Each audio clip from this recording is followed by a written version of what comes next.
Hello students, Isha learning সেন্টারে তোমাদের সবাইকে স্বাগত। আজকে আমরা এই ভিডিওতে ষষ্ঠ শ্রেণীর পরিবেশ ও বিজ্ঞান চতুর্থ অধ্যায় শিলা ও খনিজ এই অধ্যায়টি নিয়ে আলোচনা করব। তো এই ভিডিওটি তোমরা মনোযোগ সহকারে দেখে নাও, কারণ তোমাদের সহায়িকাগুলোতে অনেক প্রশ্ন রয়েছে, তাই তোমরা কোন প্রশ্নগুলো করবে এবং কোন প্রশ্নগুলো করবে না তাই এই ভিডিওতে দেখে নাও। কারণ এখানে যে প্রশ্নগুলো রয়েছে এই প্রশ্নগুলো যদি তোমরা করে নাও, পরীক্ষাতে এখান থেকে সমস্ত প্রশ্নগুলো 1 নাম্বার 2 মার্ক সব প্রশ্নগুলোই পেয়ে যাবে। তাই তোমরা প্রয়োজন হলে নোটটা রেডি করে নাও, কারণ পরীক্ষার সময় তোমাদের পড়তে অনেক সুবিধে হবে। তো কথা না বাড়িয়ে আজকের ভিডিও শুরু করা যাক। তো প্রথম প্রশ্ন কি বলেছে দেখো, যে শিলা কয় প্রকার ও কি কি। তো আমরা নিশ্চয়ই জানি যে শিলা 3 প্রকার, আগ্নেয় শিলা, পাললিক শিলা ও রূপান্তরিত শিলা। পরের প্রশ্ন, আগ্নেয় শিলা কাকে বলে। তো উত্তরটি দেখে নাও, যে উত্তপ্ত তরল আগ্নেয় পদার্থ বা ম্যাগমা জমাট বেঁধে যে শিলার সৃষ্টি হয় তাকে আগ্নেয় শিলা বলে। তো আগ্নেয় শিলা সম্পর্কে তোমাদের বলে রাখি যে পৃথিবীতে এই শিলাই প্রথম সৃষ্টি হয়েছিল, তাই এর আরেক নাম প্রাথমিক শিলা। বা প্রশ্ন এমন হতে পারে আগ্নেয় শিলাকে প্রাথমিক শিলা বলা হয় কেন। তো তোমরা কি লিখবে, যে পৃথিবীতে প্রথম আগ্নেয় শিলাই সৃষ্টি হয়েছিল বলে একে প্রাথমিক শিলা বলা হয়। পরের প্রশ্ন দেখো, যে আগ্নেয় শিলা কয় প্রকার ও কি কি। তো আগ্নেয় শিলা মূলত 3 প্রকার, ব্যাসল্ট শিলা, গ্রানাইট শিলা ও পিউমিস শিলা। পরের প্রশ্ন, গভীরতার সঙ্গে চাপ ও উষ্ণতার সম্পর্ক কি। তো আমরা নিশ্চয়ই জানি যে গভীরতা বাড়লে চাপ এবং উষ্ণতা দুটোই বৃদ্ধি পায়। তো উত্তরটি দেখো, যে গভীরতা বাড়লে চাপ ও উষ্ণতা বৃদ্ধি পায়। পরের প্রশ্ন, পৃথিবীর গভীরে পাথর তরল অবস্থায় থাকার কারণ কি। তো পৃথিবীর গভীরে পাথর তরল অবস্থায় থাকে তার কারণ হলো পৃথিবীর গভীরে চাপ ও উষ্ণতা দুটোই খুব বেশি। পরের প্রশ্ন, ভূত্বক গঠনের প্রধান উপাদান কি। তো ভূত্বক গঠনের প্রধান উপাদান হলো শিলা। পরের প্রশ্ন, পিউমিস বা ঝামা পাথর কিভাবে তৈরি হয়। তো দেখো, যে ভূগর্ভের উত্তপ্ত ম্যাগমার উপর ফেনার মতো অংশ তাড়াতাড়ি জমে গিয়ে পিউমিস বা ঝামা পাথর তৈরি হয়। পরে দেখো, ম্যাগমা কাকে বলে। তো ভূগর্ভের চাপ ও উষ্ণতা এতই বেশি যে সেখানে পাথর তরল অবস্থায় থাকে, একেই ম্যাগমা বলে। আর সেই ম্যাগমা যখন কোনো ফাটল বা দুর্বল স্থান দিয়ে বাইরে বেরিয়ে এসে জমাট বেঁধে যায় তখন তাকে কিন্তু লাভা বলে। তোমাদের ম্যাগমা ও লাভার পার্থক্য খুবই গুরুত্বপূর্ণ। পরে দেখো, লাভা কাকে বলে। তো ভূ অভ্যন্তরের উত্তপ্ত গলিত ম্যাগমা যখন কোনো পাথরের ফাটল বা পর্বতের মুখ দিয়ে বাইরে বেরিয়ে আসে তখন তাকে লাভা বলে। পরের প্রশ্ন, পৃথিবীর উপরিভাগের কঠিন আবরণকে কি বলে। তো উত্তর দেখো, পৃথিবীর উপরিভাগের কঠিন আবরণকে বলে ভূত্বক বা ক্রাস্ট। পরের প্রশ্ন, রেল লাইনের ধারে কোন পাথর বা শিলা দেখা যায়। তো রেল লাইনের ধারে যে কালো পাথর দেখা যায় তা হচ্ছে ব্যাসল্ট নামক আগ্নেয় শিলা। পরের প্রশ্ন, পিউমিস আগ্নেয় শিলায় ছিদ্র দেখা যায় কেন। তো উত্তর দেখো, যে তরল ম্যাগমায় দ্রবীভূত গ্যাস ম্যাগমা থেকে বাইরে বেরোনোর ফলে পিউমিস পাথরে ছিদ্র দেখা যায়।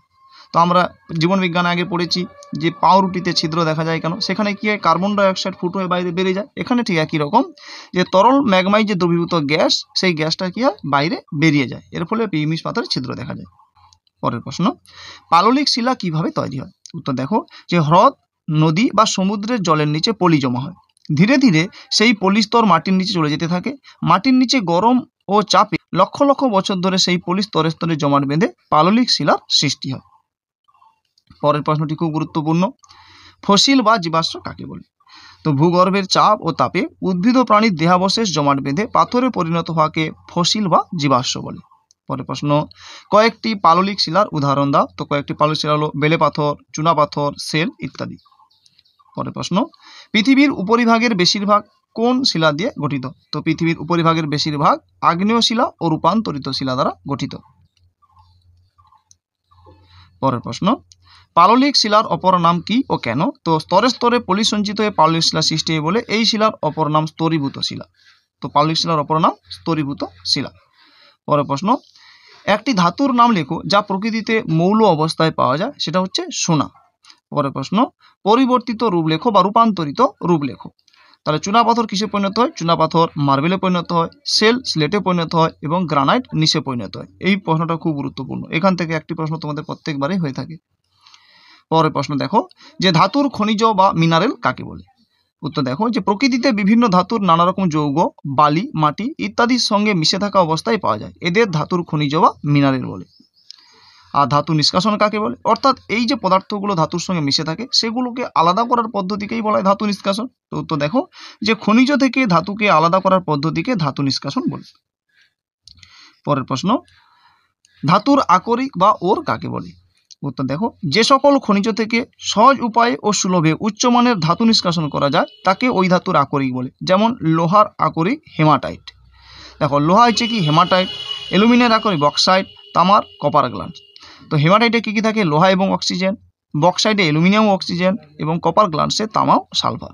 প্রশ্ন যদি খুব কঠিন হয় তাহলে এরকম প্রশ্ন হতে পারে, না হলে তোমাদের খুব সহজ যদি হয় তাহলে লিখবে কি যে লোহা থেকে কি লোহার আকরিক হেমাটাইট, অ্যালুমিনিয়ামের আকরিক বক্সাইট এবং তামার হচ্ছে কপার গ্লান্স। ঠিক আছে, পরের প্রশ্ন, আকরিক ও খনিজের মূল পার্থক্য কি? উত্তর দেখো, যে সকল খনিজ থেকে সহজ উপায়ে ও সুলভে উচ্চমানের ধাতু নিষ্কাশন করা যায় তাকে আকরিক বলে।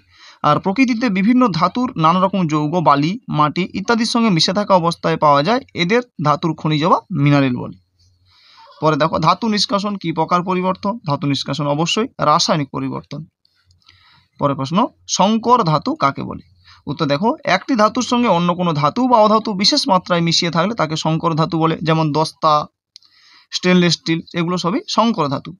পরের প্রশ্ন, রাং ঝাল কি কাজে ব্যবহৃত হয়? খুব গুরুত্বপূর্ণ এটা শর্ট প্রশ্নের জন্য। রাং ঝাল ধাতুকে বা ধাতুর জিনিসকে জোড়া দেওয়ার কাজে ব্যবহার করা হয়।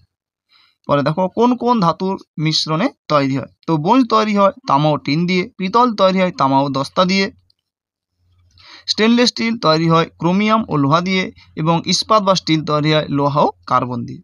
পরের প্রশ্ন, জীবাশ্ম জ্বালানি বা ফসিল ফুয়েল কাকে বলে? তো জীবদেহ দীর্ঘদিন মাটির তলায় চাপা পড়ে থাকার ফলে তাপ ও চাপের প্রভাবে যে সকল জ্বালানি সৃষ্টি হয় তাদের জীবাশ্ম জ্বালানি বা ফসিল ফুয়েল বলে। যেমন কয়লা, পেট্রোলিয়াম, প্রাকৃতিক গ্যাস প্রভৃতি। পরের প্রশ্ন, মানুষের সবচেয়ে বেশি ব্যবহৃত জীবাশ্ম জ্বালানি কোনটি? তো অবশ্যই কয়লা। তারপরে কি রয়েছে? খনিজ তেল। পরের প্রশ্ন, কয়লার ব্যবহার লেখো। তো কয়লাকে আমরা নানান কাজে ব্যবহার করি, তাদের মধ্যে কয়েকটি তোমরা লিখে দিবে। 1, কয়লা পুড়িয়ে যে তাপ পাওয়া যায় তা থেকে বিদ্যুৎ উৎপাদন করা যায়। 2, রান্নার কাজে জ্বালানি হিসেবে ব্যবহার করা যায়। 3, কয়লাকে বেশি উষ্ণতায় গরম করলে যে কঠিন অবশেষ পাওয়া যায় তা ধাতু নিষ্কাশনের কাজে ব্যবহার করা হয়। তারপরে দেখো, কয়লা থেকে প্রাপ্ত বিভিন্ন উপজাত দ্রব্য যেমন আলকাত্রা, ন্যাপথলিন, স্যাকারিন প্রভৃতি কাজে ব্যবহার করা হয়। পরের প্রশ্ন দেখো, পেট্রোলিয়াম শোধনের সময় কি কি গ্যাসীয় জ্বালানি পাওয়া যায়? তো প্রোপেন ও বিউটেন পাওয়া যায়। পরের প্রশ্ন, এলপিজির ব্যবহার লেখো। তো এলপিজি রান্নার গ্যাস হিসাবে ব্যবহার করা যায়, এবং তোমার এলপিজির পুরো নামটাও খুব গুরুত্বপূর্ণ তোমাদের জন্য। পরের প্রশ্ন, পেট্রোলিয়ামকে শোধন করা দরকার কেন? তো পেট্রোলিয়ামের মধ্যে বিভিন্ন যৌগ, জল, মাটি প্রভৃতি মিশে থাকে, তাই ওই পদার্থগুলিকে দূর করার জন্যই পেট্রোলিয়ামকে শোধন করা দরকার। পরের প্রশ্ন, এলপিজি এর পুরো নাম লেখো। তো এলপিজি এর পুরো নাম হলো লিকুইফাইড পেট্রোলিয়াম গ্যাস। তোমরা এটা ইংরেজিতেও লিখতে পারো, বাংলাতে লিখতে পারো, কিন্তু বানানটা যেন ঠিক হয়। পরের প্রশ্ন, সিএনজি এর পুরো নাম লেখো। তো সিএনজি এর পুরো নাম হলো কম্প্রেসড ন্যাচারাল গ্যাস। পরের প্রশ্ন, সিএনজি এর ব্যবহার লেখো। তো সিএনজির ব্যবহার দেখো জ্বালানি হিসেবে ব্যবহার করা হয়। এছাড়া বর্তমানে অনেক জায়গায় বাস চালাতে এই গ্যাস ব্যবহার করা হচ্ছে, এবং এর ভবিষ্যৎ খুবই উজ্জ্বল, কারণ পরবর্তীকালে সিএনজির ব্যবহার আরও ব্যাপক হারে লক্ষ্য করা যাবে।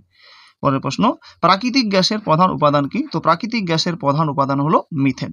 তো এই অধ্যায় থেকে তোমরা যদি এই কয়েকটা প্রশ্ন করে নাও তো 100% এখান থেকে প্রশ্নগুলো পেয়ে যাবে। তাই তোমরা নোটসগুলো খাতাতে রেডি করে নাও, পরীক্ষার সময় তোমাদের পড়তে খুবই সুবিধা হবে। তো এই ভিডিওতে এই পর্যন্ত। পরবর্তী ভিডিওতে আমরা পরবর্তী একটি সাজেশন আলোচনা করবো, তাই চ্যানেলটিতে নতুন হলে অবশ্যই চ্যানেলটিকে সাবস্ক্রাইব করে নাও এবং ভিডিওটিকে একটি লাইক করে তোমার বন্ধুদের মধ্যে শেয়ার করে দাও। ধন্যবাদ।